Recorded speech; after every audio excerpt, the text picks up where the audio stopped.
بسم اللہ الرحمن الرحیم الحمد للہ وحدہ والصلاة والسلام علی من لا نبی بعد اما بعد۔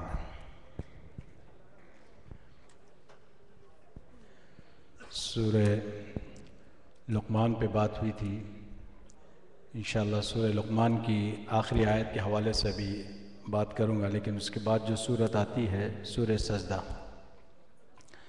سورہ سجدہ کے متعلق روایت میں آتا ہے کہ اللہ کے رسول صلی اللہ علیہ وسلم اس وقت تک نہیں سوتے تھے جب تک کہ سورہ سجدہ اور سورہ ملک کی تلاوت نہ کر لیں۔ یہ آپ صلی اللہ علیہ وسلم کا معمول تھا، سورہ سجدہ اور سورہ ملک کی تلاوت کرنے کا روزانہ۔ اور ایک روایت میں آتا ہے کہ سورہ سجدہ قیامت کے دن اس حالت میں آئے گی کہ اس کے دو بازو ہوں گے اور اپنے پڑھنے والے پر وہ سایہ کیے ہوئے ہوگی سورہ سجدہ، اور فرشتوں سے کہے گی کہ بھئی جو کچھ تمہیں کرنا ہو کر لو، یعنی ایسے دور ہٹ جاؤ، ابھی اس کو گھبراہٹ ہو رہی ہے۔ ایسے موقع پر یہ سورت جو ہے نا سایہ فگن ہو جائے گی آدمی پر۔ یہ بہت بڑی فضیلت والی سورت ہے سورہ سجدہ۔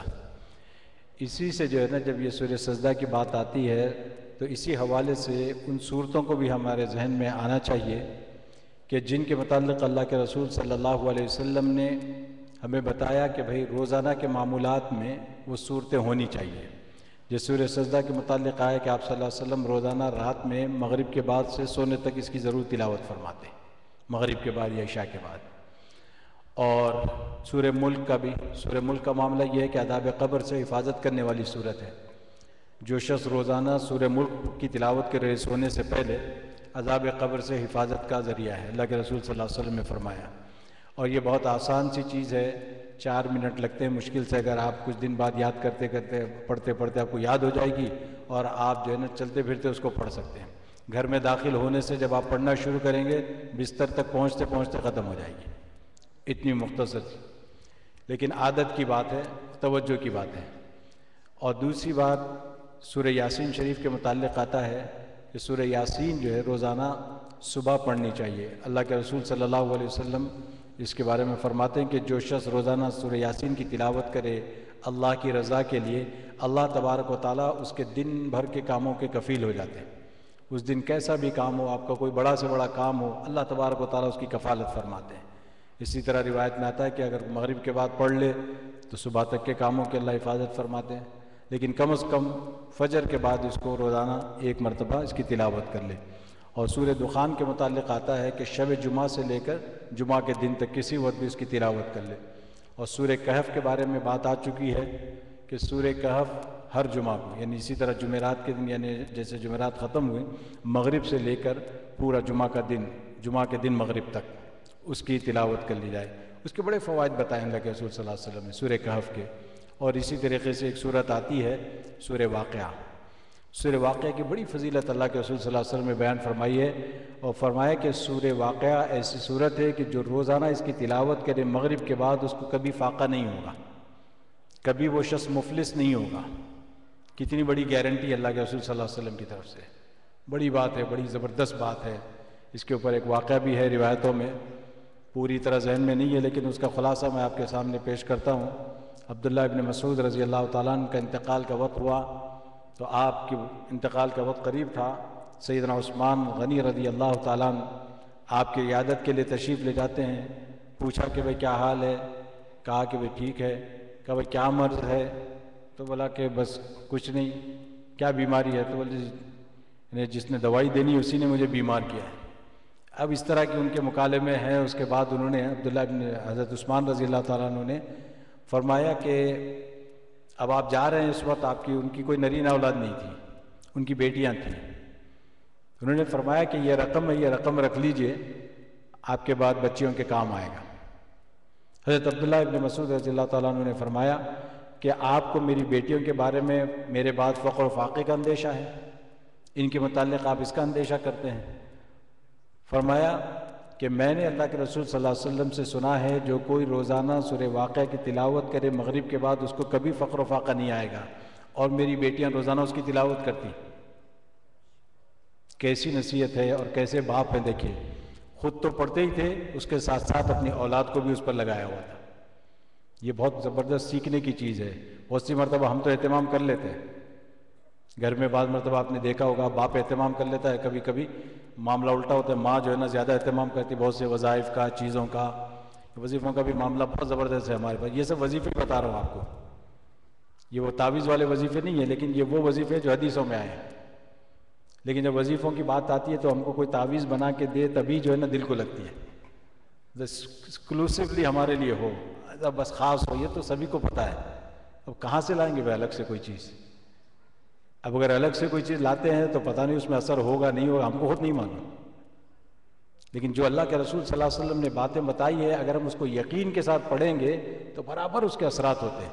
لیکن مسئلہ یقین کا ہے کہ ہم کو اس پہ یقین نہیں، اس پہ یقین ضروری ہے جو اللہ کے رسول صلی اللہ علیہ وسلم فرمائے۔ کیونکہ اصل صحابہ کو آپ دیکھیں، صحابہ کی کامیابی کا ایک راز یہ بھی تھا کہ جو اللہ کے رسول صلی اللہ علیہ وسلم نے فرما دیا وہ پتھر کی لکیر ہے۔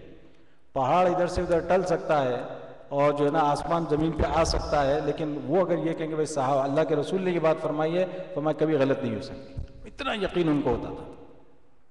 یہ صحابہ کی یہ خوبی تھی۔ تو اس وجہ سے جو ہے نا آپ دیکھیں صحابہ کے واقعات کیسے کیسے واقعات ہیں۔ وہ جو مشہور واقعہ سنا ہوگا نا آپ نے، جو کھانے کا نوالا نیچے گر گیا تھا حضرت حذیفہ رضی اللہ عنہ کے ہاتھ سے، تو وہ اٹھانے لگے تو ان کے ساتھی جو تھے انہوں نے کونی مار کے کہا کہ بھائی تم ایران کے بادشاہ کے دربار میں ہو، تم یہ کیا کر رہے ہو؟ اس کی وجہ سے یہ لوگ تمہیں نیچا سمجھیں گے۔ انہوں نے کیا جواب دیا تھا؟ اترک سنت نبی لہؤلاء الحمقاء، کہ کیا میں اپنے حبیب صلی اللہ علیہ وسلم کی سنت کو چھوڑ دوں ان بیوقوفوں کی وجہ سے؟ ان کا اگر یہ کلچر ہے تو اس کی وجہ سے میں اپنے نبی کی سنت کو چھوڑ دوں؟ ان کا یقین عجیب تھا صحابہ کا۔ اب آپ دیکھیں کہ وہ اسی یقین کی بنیاد پہ جو ہے نا یہ لوگ اتنے کامیاب ہوئے، جس سے پہلے آپ کے سامنے جو ابھی واقعہ آیا تھا کہ انہوں نے پانی میں اپنے گھوڑے ڈال دیے۔ یہ کیا تھا؟ صرف یقین، صرف یقین کو بنانا۔ حضرت ربیع بن عامر رضی اللہ تعالیٰ عنہ کے متعلق آتا ہے کہ ایران کے اس کے دربار میں پہنچے، آپ کو بلایا گیا، دربار میں پہنچے تو وہ جو ہے ان کے پاس جو سب سے بڑی سواری تھی ان کی وہ کیا تھا؟ گدھا۔ گدھے پہ بیٹھ کے پہنچ گئے تو بھائی اب ان کا جمبو جٹ آیا، اس کو پارک کرنا تھا۔ انہوں نے کہا کہ بھائی نہیں، میں تو اتروں گا نہیں، میں تو اپنی گاڑی میں اندر جاؤں گا۔ انہوں نے کہا کہ نہیں، یہ آداب شاہی کے خلاف ہے، اس سے نہیں جا سکتے، اس کو باہر رکھ کے جانا ہوگا۔ انہوں نے کہا کہ مجھے بلایا گیا ہے، تم کو بلایا تو اسی طرح جاؤں گا میں اندر۔ لیکن کہ یہ میری سواری ہے، میں کہاں باہر باندھوں اس کو؟ وہ جانے لگے اسی طرح۔ پھر اس نے کہا کہ انہوں نے کہا کہ ادا یہ جبہ پہن کے جاؤ، اندر جا رہے ہو بادشاہ کے سامنے ایسے کپڑوں سے؟ یعنی ان کے کپڑے بھی ایسے ہی تھے، اتنا لمبا سفر کر کے وہاں پہنچے تھے ایران، کپڑے بھی ایسے ہی تھے، پھٹے چٹے گرد آلود تھے۔ نے کہا کہ نہیں، یہ کپڑے میرے ہیں، میں اسی کپڑوں میں جاؤں گا۔ تم کو مجھ سے کام ہے کہ میرے کپڑوں سے کام ہے؟ تم نے مجھے بلایا کہ میرے کپڑوں کو بلایا؟ نہیں، کہ ہمارے آداب شاہی کے خلاف ہے۔ تو نے کہا کہ جاؤ بادشاہ سے بات کر لو اپنے، اگر میں اسی طرح جاؤں گا، اگر مجھے اجازت ہوگی تو اندر، ٹھیک ہے، نہیں تو خدا حافظ، واپس۔ کہا کہ یہ بڑا عجیب آدمی ہے۔ تو اس نے پیغام بھیجایا اندر کہ اس طرح کا ایک آدمی آیا ہے اور اس طرح کی باتیں کرتا ہے۔ انہوں نے کہا کہ اس کو آنے دو، اس کو بلایا گیا ہے تو پھر آنے دو۔ اب وہ جب وہ اندر اجازت لینے گئے تھے، اتنی دیر میں جو دربان یہاں کھڑا تھا، اس دربان نے جو ہے نا ان کو دیکھا کہ بھئی یہ ایک عجیب آدمی ہے، بالکل نڈر قسم کا آدمی ہے، اور اس کے ہاتھ میں جو ہے نا اس نے دیکھی تو تلوار جو تھی وہ ٹوٹی ہوئی تلوار تھی۔ اس تلوار کے اوپر چیتھڑے لپیٹے ہوئے تھے، کپڑے کے چیتھڑے جو ہے نا لپیٹے ہوئے تھے۔ نے کہا کہ تم ایران فتح کرنے آئے ہو اس تلوار سے؟ اس تلوار سے تم ایران فتح کرنے آئے؟ وہ تانے دے رہا ہے، وہ دربان جو تھا وہاں کھڑا ہوا۔ تو انہوں نے کہا کہ کیا ہوا؟ تو انہوں نے جو ہے نا پھر اپنے چیتھڑے کھول کے دکھائے اس کو کہ بھائی دیکھ میری تلوار ہے۔ تو وہ دیکھا تو ہنس پڑا کہ بھائی ٹوٹی ہوئی تلوار۔ پہلے تو صرف اس نے چیتھڑے دیکھے تھے، جب کھولا تو دیکھا کہ ٹوٹی ہوئی تلوار ہے۔ تو پھر انہوں نے کہا کہ بھائی اس تلوار کو کیا دیکھتا ہے؟ تلوار کو چلانے کے لیے ویسا بازو چاہیے، تلوار کو چلانے کے لیے وہ بازو چاہیے، تو وہ بازو کو آزمایا جائے۔ تو نے کہا اچھا وہ بازو ہے تمہارے پاس؟ انہوں نے کہا کہ ہاں۔ انہوں نے کہا کیسے آزمائیں گے؟ انہوں نے کہا کہ لا لو اپنی جو شیلڈ لانا ہو، کیونکہ اس زمانے میں جو ہوتی تھی نا وہ شیلڈ ہوتی تھی، اس شیلڈ سے جو ہے نا وہ اس کو کیا پروٹیکٹ کیا جاتا تھا اپنا۔ انہوں نے کہا کہ بھائی تم اپنی سب سے مضبوط شیلڈ لاؤ۔ تو وہ جو ہے نا وہ لوہے کی شیلڈ لے آیا، حضرت ربیع بن عامر رضی اللہ تعالیٰ عنہ نے ایک بار کیا تو وہ پھٹ گئی، لوہے کی جو شیلڈ تھی وہ پھٹ گئی، ان کی تلوار کو کچھ نہیں ہوا۔ اندازہ لگائیے کہ یہ وہ حضرات تھے جن کو جو ہے نا کھانے کے لیے بھی نہیں ملتا تھا، ایک کھجور کھا کے پورا دن گزارتے تھے۔ ہماری طرح تو ماشاءاللہ ایک دن میں جو ہے نا اگر ایک وقت میں کھانے میں کمی ہو جائے، چائے نہ ملے تو سر میں درد ہو جاتا ہے۔ ہم وہی لوگ ہیں نا، اسی لیے ہمارا دن پورا گزرتا ہے کھانے پینے کے اطراف، یعنی ہمارا مشن ہی کھانا پینا ہے۔ ناشتہ ہو گیا، دوپہر میں کیا کھائیں گے، تو ڈنر، پھر اب جو آپ نے لنچ کر لیا تو ڈنر کی فکر، ڈنر میں کیا بنے گا، اچھا کل یہ بنا تھا پرسوں کیا بنے گا، اچھا اس ویکینڈ پہ یہاں گئے تھے پھر آپ کہاں جانا ہے، یعنی ہمارا کوئی ویکینڈ بھی فارغ ہو تو بے چینی ہوتی ہے کہ آج کہیں دعوت نہیں ہے، کیا بات ہے، تو چلو بھائی کسی کو بلا لیتے ہیں۔ یعنی ہمارا مزاج ہی وہ بن گیا ہے، کھانا پینا رات دن ہم۔ اور یہ صحابہ کا مزاج دیکھیں کیسے ہیں یہ لوگ، آپ کو مذاق نہیں کر رہا ہوں، یہ لوگ غزوات پہ نکلتے تھے، دن بھر میں ایک کھجور ملتا تھا ان کو، ایک کھجور۔ اور صحابہ فرماتے ہیں کہ کیونکہ ہم کو معلوم ہے کہ دن بھر میں اور کچھ نہیں ملے گا، ہم اس کو چوستے تھے تھوڑی دیر، پھر اس کے بعد نکال کے رکھ لیتے تھے، پھر جب بھوک کا احساس ہوتا تھا اس کو چوستے تھے، پھر نکال کے رکھ لیتے تھے۔ یہی حضرات تھے جن کی وجہ سے آج ہم آپ مسلمان بیٹھے ہیں، ان حضرات کی قربانیاں ہیں۔ کیا اللہ کی شان تھی، کیسے، صرف ایک ہی وجہ تھی کہ اللہ کے رسول صلی اللہ علیہ وسلم کو انہوں نے ایسے فالو کر کے دکھایا کہ اس کی مثال نہیں ملتی، اس کی مثال نہیں ملتی۔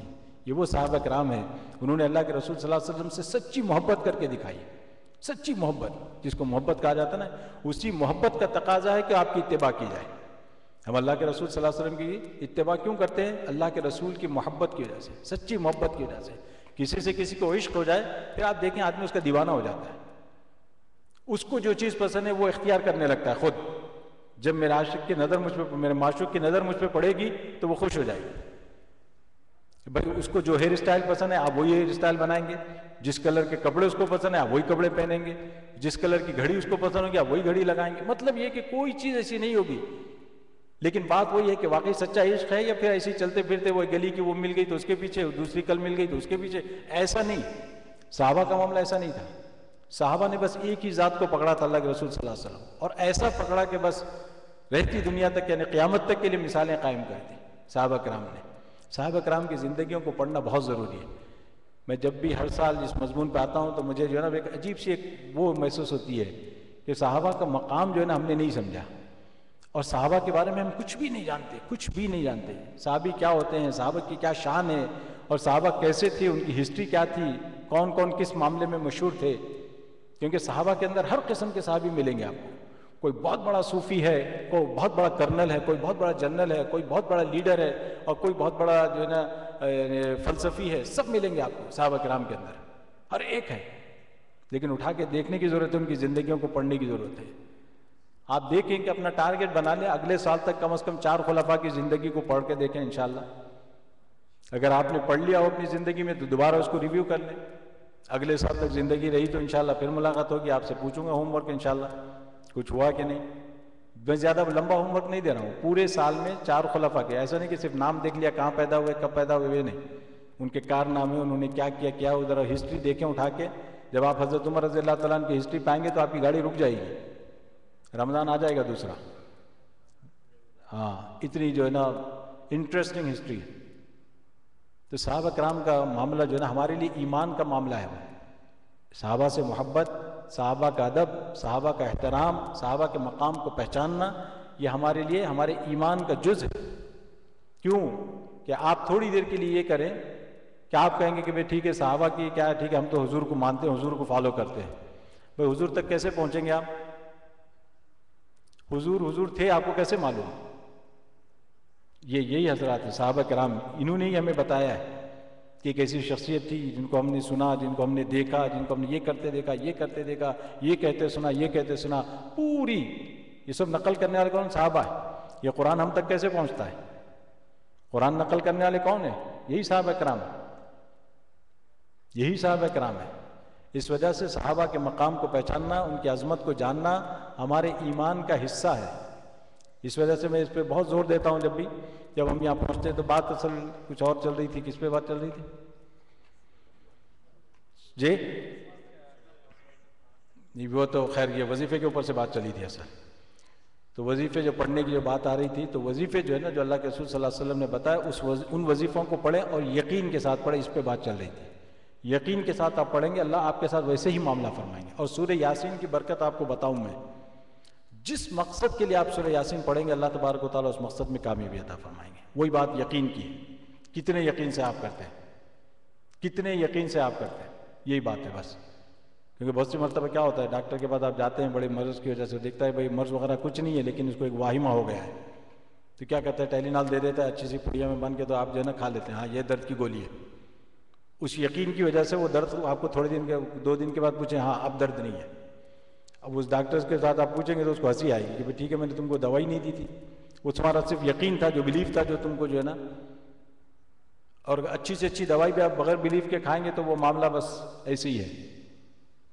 تو یہ اس کا بھی معاملہ ایسے ہی ہے۔ یہ جو اللہ تبارک و تعالیٰ نے نعمت ہمیں دی ہے، ہمارا یقین اٹھ گیا ہے قرآن پہ سے، اللہ کے رسول صلی اللہ علیہ وسلم کی باتوں پہ سے، اور چونکہ ہم بہت زیادہ فلسفیانہ انداز میں سوچتے ہیں جیسے کہ دنیا سوچتی ہے، کیونکہ یہاں جو ہے نا معاملہ عقیدے کا ہے۔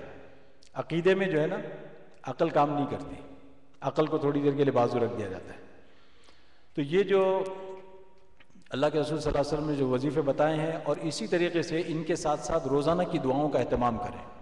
ماشاءاللہ روزانہ صبح مسجد میں دعائیں پڑھائی جاتی ہیں، وہ انشاءاللہ مہینے بھر آدمی پڑھے تو یاد ہو جائے گی، اور 3-4 سال سے تو ہم پڑھ ہی رہے ہیں، تب تک تو یاد ہو ہی گئی ہوں گی۔ مگر مسئلہ یہ کہ وہ ایک ہی مہینہ اگر پڑھیں گے تو پھر یاد نہیں رہے گی، اس کے بعد بھی، رمضان کے بعد بھی۔ جیسے دیکھیں ماشاءاللہ آپ کیا مسجد میں کیا تعداد تھی، یا دیکھا نہیں میں لوگ تھے؟ اچھا، ورنہ بہت سوں کا تو رمضان کل ہی ختم ہو گیا۔ تو یہ نہ ہو، یعنی مطلب یہ کہ وہ قرآن تو ختم ہوا لیکن ابھی رمضان نہیں ختم ہوئے۔ اور دوسرا یہ کہ اللہ تبارک و تعالیٰ نے ایک موقع ہمیں دیا ہوا ہے، بالکل آخری ایام ہے، 2-3 دن رہ گئے ہیں، اس میں جتنا ریس لگا سکتے ہیں لگا لیں۔ بڑی عجیب بات ہے، علامہ ابن قیم رحمۃ اللہ نے لکھی ہے، فرماتے ہیں کہ جو ریس کے گھوڑے ہوتے ہیں نا، ریس کے گھوڑوں کو بھی معلوم ہوتا ہے کہ جب وہ فنشنگ لائن کے قریب آتے ہیں تو تیز دوڑنے لگتے ہیں، اندازہ لگائیے۔ وہ فرماتے ہیں کہ جو جانور ہیں اللہ نے ان کو اتنی عقل دی ہے کہ وہ اس میں تیز دوڑ لگا کے جو ہے نا آگے نکل جاتے ہیں، کیونکہ نتیجہ اور رزلٹ جو ہے نا وہ آخر پہ ہی نکلتا ہے، لائن کراس کرنے پہ ہی نکلتا ہے۔ فرمایا کہ ہمارا معاملہ بھی بالکل ایسے ہی ہے، اب 1-2 دن رہ گئے، ریس لگا لیں، جتنی کر سکتے ہیں اللہ سے دعائیں کر لیں، جتنی توبہ ہو سکتی ہے کر لیں، جتنا اللہ سے معافی مانگ سکتے ہیں مانگ لیں۔ تو اللہ تبارک و تعالیٰ دیکھیں اچھا اتنے دن غفلت میں گزار دیے، چلو آخر میں تو کچھ کر لیا اس نے، چلو اسی پہ دے دیتے۔ اللہ کی رحمت بہت عجیب ہے، ہم سوچ نہیں سکتے اللہ تبارک و تعالیٰ کتنے مہربان ہیں، کتنے مہربان ہیں۔ کبھی ماں کی محبت کو دیکھ کے، ماں کی ممتا کو دیکھ کے آدمی کی آنکھوں میں آنسو آ جاتے ہیں کہ کیا ماں ہوتی ہے، ماں کی کیا ممتا ہوتی ہے۔ لیکن یہ ہے نا، یہ 70 ماؤں کا ایک لفظ ہے یہ، ورنہ 70 کا کوئی تعلق نہیں ہے اس سے۔ اللہ کے یہاں اللہ تبارک و تعالیٰ کی رحمت کے 100 حصے کیے گئے، 100 حصوں میں سے اللہ نے اپنی رحمت کا ایک حصہ اس دنیا میں نازل فرمایا ہے، ایک حصہ، 99 حصے اللہ نے اپنے پاس رکھے ہوئے ہیں، اور اس ایک حصے کی وجہ سے اللہ کی رحمت کے ساری دنیا کی محبتیں وجود میں آتی ہیں، انسانوں کی، جنات کی، یہ چوپایوں کی، جانوروں کی، مچھلی کے، سمندر کے جانوروں کی، سب کی جتنی محبت آپ دیکھتے ہیں آپس میں ایک دوسرے سے، یہ سب کو ملایا جائے تو اللہ کی وہ ایک رحمت کا ایک حصہ جو ہے نا 99 میں سے وہ ہے۔ اب اندازہ لگائیے کہ اللہ کتنے مہربان ہوں گے، کتنے مہربان ہوں گے اللہ تعالیٰ۔ اللہ نہیں چاہتے کہ ہم جہنم میں جائیں، اللہ نہیں چاہتے کہ ہمیں پٹائی ہو، اللہ تو بہانے ڈھونڈتے کہ کسی طرح اس کو معاف کر دیں، کسی طرح معاف کر دیں۔ بات لمبی ہو رہی، ورنہ آپ کو میں سناتا وہ کیسے جو ہے نا آخری جنتی کے ساتھ کیا معاملہ ہوگا کہ بھائی وہ جب جنت میں جانے کے لیے کیا کیا بہانے کرے گا اللہ کے سامنے، کیسے جو ہے نا اللہ تو اگر شاید تراویح جلدی ہوگی اس لیے نہیں، جب اللہ تبارک و تعالیٰ آخری جنتی کو، یعنی جس کو نکالیں گے جہنم سے، اس کو جنت میں جانا ہوگا، تو اللہ تبارک و تعالیٰ جہنم سے نکالیں گے تو کہے گا کہ بھائی بس اب نکال دیا، تو بہت خوش ہو جائے گا، جہنم کو دیکھے گا، ڈرے گا کہ بھائی نہیں اب مجھے دوبارہ نہیں جانا ہے، خوشی ہوگی اس کو۔ اس کے بعد تھوڑی دیر کا کہے گا کہ ذرا اللہ ادھر ایک درخت نظر آ رہا ہے، تھوڑا وہاں پہنچا، ذرا درخت کے نیچے چلا جاؤ، تو اللہ تعالیٰ کہیں گے کہ بھائی اچھا اس کے بعد تو کچھ نہیں مانگو گے، تو نہیں کچھ نہیں مانگوں گا، وعدہ؟ بولے ہاں وعدہ۔ تو اللہ تبارک تعالیٰ اس کو وہاں پہنچا دیں گے جنت کے درخت کے نیچے، وہاں بیٹھا ہوگا، پھر دیکھے گا تھوڑے دن کا وہ اور ادھر ایک درخت نظر آئے گا، یا اللہ وہ درخت ذرا اس سے اچھا لگ رہا ہے، وہاں پہنچا دیجیے۔ بولے اے ابن آدم، تو جو ہے نا تو وعدہ کیا تھا، بولے ہاں واللہ اب وعدہ کرتا ہوں اب نہیں توڑوں گا. تو وہاں پہنچا دیں گے اللہ تبارک تعالیٰ. پھر وہ کہے گا کہ بھائی اللہ ایک درخت اس سے بھی اچھا ہے. یعنی ایسے کرتے کرتے جنت کے دروازے تک پہنچ جائے گا. جب جنت کے دروازے پر پہنچے گا کہ یا اللہ بس اب اندر داخل کر دیجیے، اندر داخل کر دیجیے. بولے ابن آدم تو بڑا عجیب ہے. وہ بھی دیکھیں کیسے جو ہے نا وہ اس کے ساتھ اللہ بھی لاڑو پیار کر رہے ہیں. کہتے ہیں اچھا جب اندر جنت میں داخلے کا وقت آئے گا جب اللہ تبارک و تعالیٰ اس سے کہیں گے بھائی جا جنت میں چلے جا، داخل ہو جاؤ. وہ جنت میں داخل ہوگا، جنت میں جائے گا تو وہ دیکھے گا تو یا تو فل ہاؤس ہے، ہاؤس فل یا تو جگہ ہی نہیں ہے. وہ پھر واپس آئے گا، اللہ میں آپ مذاق کر رہے ہیں مجھ سے، وہاں تو جگہ ہی نہیں ہے اندر. وہ کہے گا کہ اللہ اندر جگہ ہی نہیں ہے جنت میں آپ کی، لوگ بھرے ہوئے. معاملہ الٹا ہوتا ہے نا، آبادی ادھر ہوگی زیادہ، لیکن وہ کہے گا کہ اللہ وہاں آبادی فل ہے، جگہ نہیں ہے. ہو سکتا ہے وہ 27ویں ہوگی، اپنے وہ بھروسہ نہیں بھائی. تو وہ جا کے دیکھ کے واپس آئے گا، اللہ سے کہے گا کہ یا اللہ آپ تو رب العالمین ہیں، آپ مذاق کر رہے ہیں، آپ نے مجھے اندر بھیج دیا، اتنی ٹریفک ہے وہاں. تو اللہ تبارک و تعالیٰ نے کہا اچھا تو یہ ٹریفک لگتی ہے کہ اللہ تبارک و تعالیٰ پھر کہیں گے کہ بھائی دیکھو جاؤ، تم کو جو ہے نا میں اتنی بڑی دنیا، تمہاری اتنی بڑی جنت دیتا ہوں جتنی بڑی دنیا ہے، اور اس جیسی اور اس جیسی، وَمِثْلُهَا وَمِثْلُهَا وَمِثْلُهَا. اللہ تبارک و تعالیٰ 10 مرتبہ کہیں گے جا میں نے تجھے اتنی جنت دی جو دنیا سے 10 گنا بڑی ہوگی. اب اندازہ لگائیے بالکل ادنا جنتی کی بات ہو رہی ہے. یہ اللہ تبارک تعالیٰ اتنی بڑی جنت اس کو دیں گے کہ آج ہم پوری دنیا کا بھی چکر لگا کے دیکھیں کیا پوری دنیا نہیں گھوم پاتا آدمی. اتنا ہی حصہ گھوم پاتے ہیں جتنا ہم نے ڈسکور کیا ہے. ابھی بہت سی چیزیں باقی ہیں اس یونیورس کے اندر، بہت سی چیزیں باقی ہیں ابھی. تو اللہ تبارک و تعالیٰ دنیا کی 10 گنا زیادہ ادنا سے ادنا جنتی کو عطا فرمائیں گے. عجیب محبت اللہ تبارک و تعالیٰ کی. اور اس وقت کے ابھی آپ واقعات پڑھیں آپ کو معلوم ہوگا انشاءاللہ کہ نہیں جب حساب کتاب ہو رہا ہوگا، جب بندہ پریشان ہوگا، جب بالکل اس کے حواس باختہ ہو جائیں گے، کیسے اللہ کی رحمت ہوگی. اللہ اس کو بلا کے اپنے قریب بلا کے جو ہے نا اس کو یاد دلائیں گے کہ ابن آدم تجھے یاد ہے تو نے یہ گناہ کیا تھا، تو نے یہ گناہ کیا تھا، تو نے یہ گناہ کیا تھا. تو وہ کہے گا یا اللہ، وہ ڈرے گا پہلے کیا پتہ نہیں کیا ہونے والا ہے. کہے گا اللہ تعالیٰ چھوٹے چھوٹے گناہ یاد دلائیں گے، تو نے یہ گناہ کیا، یہ گناہ کیا. اب وہ ڈر جائے گا. یا تو چھوٹے چھوٹے گناہوں کی پوچھ ہو رہی ہے، اب تو بڑے گناہوں کا تو بھی کھاتا کھلا ہی نہیں ہے. جب وہاں جائیں گے تو کیا ہوگا، میں تو گیا. تو اس کے بعد اللہ تبارک و تعالیٰ کہیں گے کہ بھائی اچھا تو نے یہ گناہ کیا تھا نا، چل میں نے تیرے گناہ معاف کیے، اس گناہوں کے بدلے میں تجھے یہ ثواب دیتا ہوں. جب وہ ثواب دیکھے گا اللہ تبارک و تعالیٰ معاف کرنے کے بعد جو ثواب اس کو عطا فرمائیں گے اس کو رہا نہیں جائے گا. یا اللہ میرے ابھی بڑے گناہ باقی ہیں، وہ دفتر کھلا ہی نہیں ہے، وہ بھی کھول دیجئے. دیکھ عجیب ہے اللہ تبارک و تعالیٰ اس کو کہیں یہ بولے یہی ہے. دیکھیں اللہ کی رحمت بڑی عجیب ہے. اللہ کی رحمت جو ہے نا بہت عجیب ہے. مانگ لیجئے جتنا مانگنا ہے، ابھی بھی وقت ہے. اور آج رات بھی جتنا ہو سکے، یہ ضروری نہیں اگر آپ کو نیند آتی ہے تو جا کر ہی سونے سے پہلے تھوڑی دیر اللہ سے جو ہے نا بات چیت کر لیجئے. اور بڑی عجیب لائن ہے اللہ تبارک و تعالیٰ نے کبھی جو ہے ڈسکنیکٹ نہیں ہوتی. کبھی جو ہے نا وہ آپ کو بار جو ہے نا پورے رہیں گے، پورے 5 بار آپ کو ملیں گے. ٹاور کا مسئلہ نہیں ہے، سگنل کا مسئلہ نہیں ہے، بس کنیکشن لگانے کی دیر ہے. بہت عجیب لائن ہے. اور کبھی کبھی تو ایسا ہوتا ہے کہ ہاتھ اٹھانے کی بھی ضرورت نہیں ہے، صرف دل میں ہی، صرف دل سے آپ اللہ کے لیے رابطہ قائم کر لیں اللہ سے، اللہ تبارک و تعالیٰ معاف فرما دیتے ہیں. یا اللہ مجھے معاف کر دیجئے. مشہور واقعہ حضرت موسیٰ علیہ السلام کا، بارش نہیں ہو رہی تھی، سب باہر آئے تھے کہ یا اللہ بارش برسا دیجئے. اللہ تبارک و تعالیٰ نے وہی بھیجی، اے موسیٰ تمہارے اندر ایک بندہ ہے جس کی وجہ سے میں یہ بارش روکا ہوا ہوں. یہ ایک ایسا بندہ ہے جو گناہ گار ہے، اس کی وجہ سے بارش نہیں ہو رہی ہے. تو موسیٰ علیہ السلام نے اعلان کیا کہ بھائی وہ کون ہے جس کی وجہ سے اللہ فرماتے ہیں کہ بارش نہیں ہو رہی، وہ نکل جائے ہم میں سے. اب وہ کیسے معلوم ہو کون ہے؟ تو موسیٰ علیہ السلام نے پوچھا یا اللہ وہ کون سا گناہ کرتا ہے جس کی وجہ سے بارش نہیں ہو رہی ہے؟ تو اللہ تبارک تعالیٰ نے وہی فرمائی کہ وہ چغل خوری کرتا ہے، چغل خوری کا گناہ کرتا ہے. اس نے مجھے بہت تکلیف پہنچائی ہے، بہت چغل خوری کرتا ہے. تو اب موسیٰ علیہ السلام نے اعلان فرمایا کہ جو چغل خور کون ہے وہ نکل جائے تم میں سے. اب اندازہ لگائیے بڑا مجمع ہے، سارے لوگ جمع ہیں شہر کے. جب یہ اعلان ہوتا ہے تو وہ دل میں جو ہے نا اللہ سے رو رہا ہے، مانگ رہا ہے کہ یا اللہ میں نے بہت گناہ کیا، اللہ مجھے معاف کر دیجئے. میں اب جاؤں گا تو باہر میری بڑی شرمندگی ہوگی، بڑی بے عزتی ہوگی، یہ لوگ مجھے دھتکاریں گے اور مجھے تانے دیں گے. یا اللہ میں اب معافی چاہتا ہوں، اللہ آئندہ نہیں کروں گا. بس یہ کرنا. جب تک وہ اللہ نے یہ فرمایا تھا کہ وہ باہر نہیں نکلے گا اس وقت تک بارش نہیں ہوگی. لیکن ابھی دیکھا کہ تھوڑی دیر کے اندر بارش ہونا شروع ہو گئی. بارش شروع ہو گئی تو حضرت موسیٰ علیہ السلام کو اور لوگوں کو بھی بڑی حیرت ہوئی. لوگ بڑے حیران، موسیٰ علیہ السلام مجھ سے زیادہ حیران کہ اللہ آپ نے تو ابھی یوں فرمایا تھا، پھر ابھی بارش ہو گئی، یہ کیا ماجرا ہے؟ حضرت موسیٰ علیہ السلام نے اللہ سے پوچھا تو اللہ تبارک و تعالیٰ نے فرمایا ہاں اے موسیٰ، جس کی وجہ سے بارش روکی ہے اسی کی وجہ سے میں نے بارش کی ہے، اب بارش ہوئی اسی کی وجہ سے۔ پوچھا یا اللہ یہ کیا ماجرا ہے؟ بتایا گیا موسیٰ علیہ السلام کو کہ موسیٰ اس نے جو ہے نا ہم سے رابطہ قائم کر لیا ہے، اس کا معاملہ صاف ہو گیا ہم سے، اس نے ہاتھ بھی نہیں اٹھایا اللہ سے دعا کرنے کے لیے معاف کر دیجئے توبہ اللہ، کچھ نہیں، دل سے بس یا اللہ مجھے معاف کر دیجئے، میں آئندہ نہیں کروں گا۔ اب اس کے بعد موسیٰ علیہ السلام کو بڑی فکر ہوئی کہ یا اللہ اب نام بتا دیجئے وہ کون ہے، کیونکہ اب اس کی وجہ سے بارش ہوئی، اب تو نام جاننا ضروری ہو گیا۔ تو اللہ تبارک و تعالیٰ کی طرف سے وہی آتی ہے موسیٰ جب وہ ہمارا باغی تھا ہم نے تمہیں نام نہیں بتایا، اس کو ذلیل نہیں کیا، اب تو وہ ہمارا ہو گیا، ہم کیسے اس کا نام بتائیں گے تمہیں، اب کیوں ہم ذلیل کریں گے؟ اللہ کی رحمت جو ہے نا بڑی عجیب ہے، ایسے ایسے واقعات ہیں کہ حیرت ہوتی ہے۔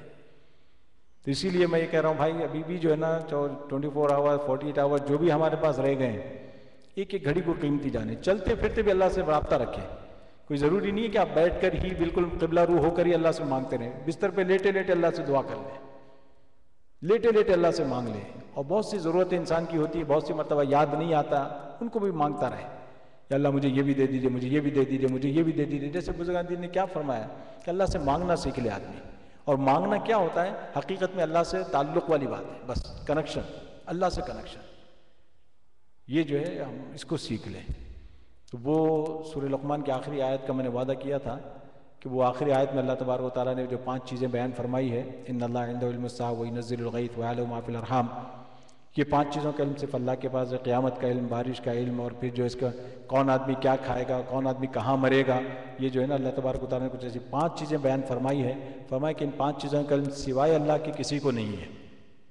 امام مالک رحمۃ اللہ علیہ کا واقعہ آپ کے سامنے بارہا آ چکا ہے کہ وہ چونکہ مدینہ میں رہتے تھے اور آپ فکر یہ تھی کہ بھئی موت مدینہ ہی میں آئے، اس وجہ سے آپ نفلی حج یا عمرے وغیرہ نہیں کرتے تھے۔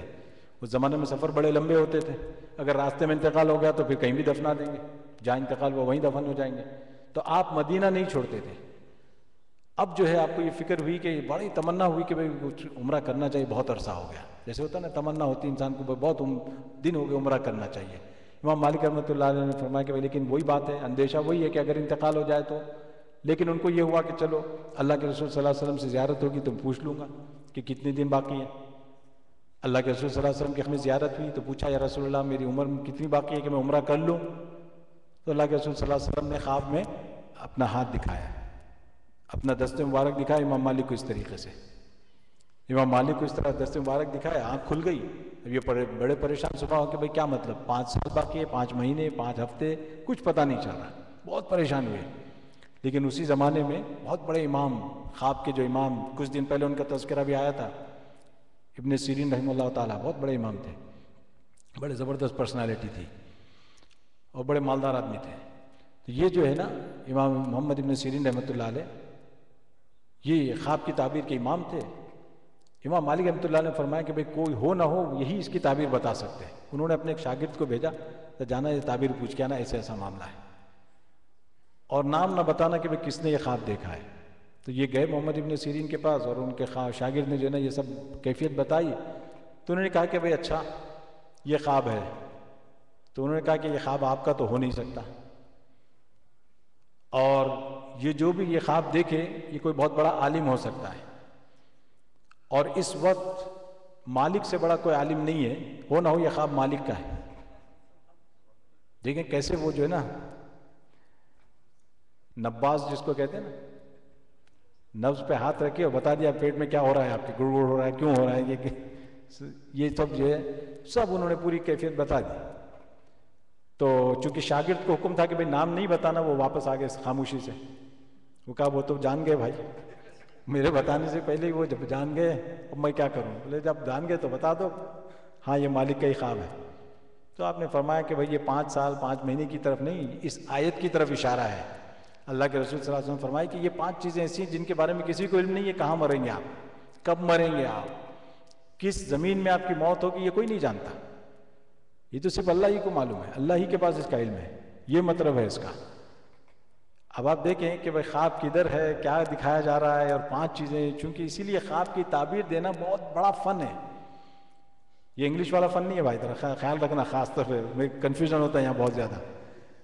یہ ایک جو ہے نا اللہ کی طرف سے ایک بہت بڑی دین ہوتی ہے، اور اس کے لیے بہت سے علوم کو بھی جاننا پڑتا ہے. قرآن حدیث سے بھی واقفیت ضروری ہے، اور دنیاوی حالات سے بھی واقفیت ضروری ہے، اور جو آدمی خواب دیکھ رہا ہے اس کے حالات بھی ضروری ہیں، اور جن حالات میں یہ خواب دیکھا جا رہا ہے، اور جس موسم میں یہ خواب دیکھا جا رہا ہے، اور کس وقت یہ خواب دیکھا جا رہا ہے، کئی چیزیں جاننی پڑتی ہیں، تب جا کے آپ کو اس کے کلوز پہنچ سکتے ہیں خواب کے. معلوم ہے محمد ابن سیرین ہی جو ہے نا، آپ تھوڑا سا ٹائم ہے بھائی، آخری دن ہے، آج تو آخری دن ہے پکا میرا، تو کل نہیں آؤں آپ کے پاس. تو یہ ویسے بھی عادت تو ہے نا جاگنے کی انشاءاللہ تھوڑی دیر. محمد ابن سیرین رحمۃ اللہ علیہ کے پاس ایک آدمی آیا، اس نے کہا کہ بھائی میں نے خواب دیکھا ہے کہ میں خواب میں اذان دے رہا ہوں. تو آپ نے اس آدمی کو دیکھا، اس کی شکل صورت دیکھی، کہا کہ بھائی اللہ تمہیں حج نصیب کرے گا. چلا گیا. تھوڑی دیر کے بعد اسی مجلس میں جو نا دوسرا آدمی آیا، اس نے کہا کہ میں دیکھتا ہوں کہ خواب میں اذان دے رہا ہوں. آپ نے اس کی حیت دیکھی، شکل صورت دیکھی، فرمایا کہ بھائی بعض روایتوں میں آتا ہے کہ انہوں نے کہا کہ بھائی تجھ پہ تو چوری کی تہمت لگے گی، اور بعض روایتوں میں آتا ہے کہ آپ نے یہ فرمایا کہ بھئی اس کو پکڑ لو، یہ چور ہے. یعنی مطلب یہ کہ آپ نے بتا دیا کہ یہ چور ہے. وہ جو بات تو ہو گئی، چلا گیا. ان کے جو شاگرد بیٹھے ہوئے تھے بولے بڑے میاں تم بڑے عجیب آدمی ہو، ایک آیا اذان دے رہا تو اس کو کہا تمہیں حج نصیب ہوگا، اور یہ آیا دوسرا تو اس کو بولتے کہ چور ہو تم، کیا مطلب ہے؟ انہوں نے کہا کہ پہلا جو آیا تھا وہ جو اس کی شکل صورت سے مجھے لگ رہا تھا کہ نیک صالح آدمی ہے، اور مجھے جو ہے نا اس کو دیکھنے کے بعد وہ آئے ذہن میں آئی. وہ کیا ہے؟ وَأَذِّن فِي النَّاسِ بِالْحَجِّ يَأْتُوكَ رِجَالًا وَعَلَىٰ كُلِّ ضَامِرٍ. کہ حضرت ابراہیم علیہ السلام کو اللہ نے فرمایا تھا کہ بھئی آپ آواز لگائیے. اذن کا لفظ اللہ نے وہاں استعمال فرمایا، تو اس لیے میں نے کہا کہ بھئی اللہ تمہیں حج نصیب کریں گے. اور جو دوسرا آیا تھا وہ شکل صورت سے گڑبڑ لگ رہا تھا، اس کے حالات جو ہے نا کچھ ٹھیک نہیں لگ رہے تھے، اس لیے جب وہ اذان دے رہا ہے تو اس کا مطلب ہے کہ سورہ یوسف کی آیت میرے ذہن میں آئی، فَأَذَّنَ مُؤَذِّنٌ أَيَّتُهَا الْعِيرُ إِنَّكُمْ لَسَارِقُونَ. کہ یوسف علیہ السلام کے بھائیوں کو جب بتایا گیا کہ بھئی تم چور ہو، تم چوری کر کے لے جا رہے ہو یہ ملک کا پیالہ، میں نے کہا کہ بھئی یہ معاملہ تو میرے وہ ذہن میں آیا ہے، تو اس لیے میں نے کہا کہ یہ چور ہے. یعنی مطلب یہ ہے کہ دیکھیں ایک ہی خواب ہے. اب ہر آدمی کے اوپر ڈیپینڈ کرتا ہے، آدمی کی حالت کے اوپر بھی ڈیپینڈ کرتا ہے، کب دیکھا گیا اس سے بھی ڈیپینڈ کرتا ہے. ان کے بارے میں آتا ہے کہ بھئی ایک آدمی نے آ کے کہا کہ بھئی میں دیکھتا ہوں کہ میرے گھر کے پلنگ کے نیچے جو ہے نا آگ جل رہی ہے، پلنگ کے نیچے آگ جل رہی ہے. تو آپ نے کہا کہ بچہ تمہارے گھر میں خزانہ ہے تمہارے. اب اس کو تو خوشی ہوگی، تو وہ اس کو خزانہ مل گیا. وہ اسی طریقے سے کچھ عرصے کے بعد دوسرا آدمی آیا، اس نے کہا کہ بھئی میں دیکھتا ہوں کہ میرے پلنگ کے نیچے آگ جل رہی ہے. انہوں نے کہا کہ گھر خالی کرو تمہارا گھر گرنے والا ہے. پھر وہی شاگردوں نے پوچھا یہ کیا ہے، ایک ہی خواب؟ تو انہوں نے کہا کہ ہاں خواب ایک ہی ہے لیکن موسم کا فرق ہو گیا ہے. پہلے آدمی نے جو خواب دیکھا تھا وہ سردی کے موسم میں دیکھا تھا. سردی کے موسم میں آگ جو ہے رحمت ہوتی ہے، نعمت ہوتی ہے، تو اس سے میں نے سمجھا کہ اللہ نے اس کو نعمت دی، اس کے گھر میں خزانہ ہے. اور وہ دوسرے نے جو خواب دیکھا، خواب وہ اس کا گرمی کے موسم کا ہے، گرمی میں جو ہے نا آگ جو ہے نا یہ رحمت نہیں ہوتی. تو آپ دیکھیں کہ کیسی تعبیر بدل جاتی ہے موسم کے لحاظ سے، وقت کے لحاظ سے، آدمی کے لحاظ سے، کئی چیزیں. ایک بڑی لمبی دنیا ہے، میں اس میں نہیں لے جانا چاہ رہا ہوں. بچوں نے جو ہے نا مجھ سے کل سوالات کیے تھے وہ خواب کے بارے میں، اب بیچارے میری زبان بھی نہیں سمجھ پائیں گے، یہ بھی ایک مسئلہ ہے. لیکن جو حضرات اعتکاف میں ذرا ان کو سمجھا دیں. تو یہ جو خواب جو ہے نا، یہ خواب جو ہے اللہ کی طرف سے بھی ہوتے ہیں، شیطان کی طرف سے بھی ہوتے ہیں. اور خواب کی ایک تیسری قسم بیان کی ہے حضرت عبداللہ ابن مسعود رضی اللہ تعالیٰ عنہ نے، جو اضغاث احلام کہلاتی ہے. یعنی عام طور پہ ہم جو کام کرتے ہیں یا جن چیزوں کا تذکرہ کرتے ہیں، جو چیزیں دیکھتے ہیں، وہی چیزیں خواب میں آتی ہیں، اس کی کوئی تعبیر نہیں ہوتی. اور دوسرے نمبر پر شیطان کی طرف سے ڈراؤنے خواب آتے ہیں، مومن کو جو ہے نا دھمکانے کے لیے، ذرا گھبراہٹ پیدا کرنے کے لیے، اس کو اعمال سے ہٹانے کے لیے. خواب میں جو ہے نا شیطان طرح طرح کی چیزیں دکھاتا ہے. کبھی دیکھتا ہے کہ آپ کا قتل ہو گیا، کبھی دیکھتا ہے کہ کوئی آپ کو مارنے کے لیے دوڑ رہا ہے، کبھی جو ہے نا آپ کے پیچھے کوئی آدمی شوٹنگ پہ کر رہا ہے آپ کی، بس ایسے کہ بس آپ گھبرا کے اڑ جاتے ہیں. اس طریقے کے خواب جو ہے نا یہ شیطان کی طرف سے ہوتے ہیں. اور اللہ کے رسول صلی اللہ علیہ وسلم فرماتے ہیں کہ ایسے خواب سے نقصان کچھ نہیں ہوتا. آپ اسی وقت تعوذ پڑھ لیں، اور روایت میں آتا ہے کہ دائیں طرف بائیں طرف جو ہے نا آپ 3 طرف مرتبہ تھتکار دیں اس طرح، اور جو ہے اعوذ باللہ من الشیطان الرجیم، اعوذ باللہ من شر ہذہ الرؤیا، یہ پڑھ کے جو ہے نا آپ اپنی کروٹ بدل کے سو جائیں، آپ کو کوئی نقصان نہیں ہوگا. اور تیسرے جو خواب ہوتے ہیں وہ اللہ کی طرف سے ہوتے ہیں۔ اللہ تبارک و تعالیٰ اس امت کی بشارت جو دیتے ہیں وہ خوابوں کے ذریعے سے۔ اور ایک روایت سے معلوم ہوتا ہے کہ اب یہ جو زمانہ آ رہا ہے، جتنا ہم قریب ہوتے جائیں گے قیامت کے، اتنا قریب، قیامت سے قریب جتنا ہوں گے اتنے سچے خواب اللہ تبارک و تعالیٰ اس امت کو دکھائیں گے اور اس کے ذریعے ان کی رہنمائی کریں گے، خوابوں کے ذریعے سے۔ خواب کی بھی بڑی اہمیت ہے، جیسے کہ اللہ کے رسول صلی اللہ علیہ وسلم نے فرمایا، خواب کو جو ہے نا اپنے نبوت کا کون سا حصہ بیان فرمایا جی؟ 46واں حصہ بیان کیا۔ اس سے پہلے حساب میں میتھ کر کے آپ کو بتا چکا ہوں، وہ 23 سال سے اس کی جو نسبت بنتی ہے 6 مہینے کی، آپ صلی اللہ علیہ وسلم کی نبوت سے پہلے 6 مہینے سے پہلے آپ کو جو ہے نا خواب آنے شروع ہو گئے تھے، تو اس طریقے سے 46واں حصہ اس کا یہ بنتا ہے۔ تو یہ ہے کہ خواب جو ہے نا اس کی بڑی اہمیت ہے، اور خواب جو ہے ہر ایک کے سامنے بیان نہ کرے، اس کی بڑی سخت تاکید آئی ہے کہ جس کے سامنے اس کے سامنے بیان نہ کرے۔ کیوں؟ اس کی وجہ یہ ہے کہ آپ نے کسی کے سامنے اپنا خواب بیان کیا، اس بیچارے کو اندازہ نہیں تھا، اس نے کہا کہ لگتا ہے تو تمہارے لیے بڑا خطرناک ہے، تو وہ اسی طرح واقع ہو جاتا ہے، یہ اسی طرح واقع ہو جاتا ہے۔ جب تک آپ خواب کسی سے بیان نہیں کرتے تو اس کا اچھا یا برا ہونا بالکل معلق رہتا ہے، ہوا میں ہوتا ہے۔ جیسے ہی آپ نے بیان کیا اور کسی نے تعبیر دی تو وہ اس کے مطابق واقع ہو جاتا ہے۔ حضرت یوسف علیہ السلام کے واقعے میں معلوم ہے نا، جب جیل میں تھے تو دونوں نے خواب دیکھا تھا کہ ان لوگوں نے خواب سنایا، تو حضرت یوسف علیہ السلام نے تعبیر دی، تو جب تعبیر دی تو کیا کہتے ہیں؟ ہم تو ایسے مذاق کر رہے تھے۔ یوسف علیہ السلام نے فرمایا تم جو بھی کر رہے تھے قضی الامر، معاملہ تو ہو چکا، جب تم نے مجھ سے خواب بیان کیا، میں نے تعبیر دی، اب تو وہ ہو کر رہے گی، قضی الامر۔ حضرت یوسف علیہ السلام، اس لیے جو ہے نا خواب کے معاملے میں کوئی بناوٹی خواب بھی نہیں ہونا چاہیے۔ اور بعض مرتبہ کیا ہوتا ہے کہ آپ کو خواب کا کچھ حصہ یاد رہ جاتا ہے، لیکن چونکہ وہ اسٹوری پوری کرنی ہے اپنی طرف سے تھوڑا سا ایڈ کر دیا جاتا ہے، یہ بھی نہ ہو، یا تو اس میں رنگ بھرنا ہوتا ہے یا تو پھر اسٹوری پوری کرنی ہوتی ہے، یہ نہیں۔ خواب جو ہے نا بالکل اسی طرح ہونے چاہیے جو آپ نے دیکھا، ورنہ جھوٹ ہے اور اس کی جھوٹ کی بڑی سخت ممانعت آئی ہے۔ ایسے خواب، جھوٹے خواب بنا کے پیش کرنا یا جھوٹے خواب بیان کرنا، اس کی بڑی سخت ممانعت آئی ہے۔ اور اللہ تبارک و تعالیٰ نے شیطان کو اتنا کنٹرول نہیں دیا کہ وہ انبیاء کی شکل میں آئے، خاص طور پہ سیدنا محمد رسول اللہ صلی اللہ علیہ وسلم کی شکل میں آئے۔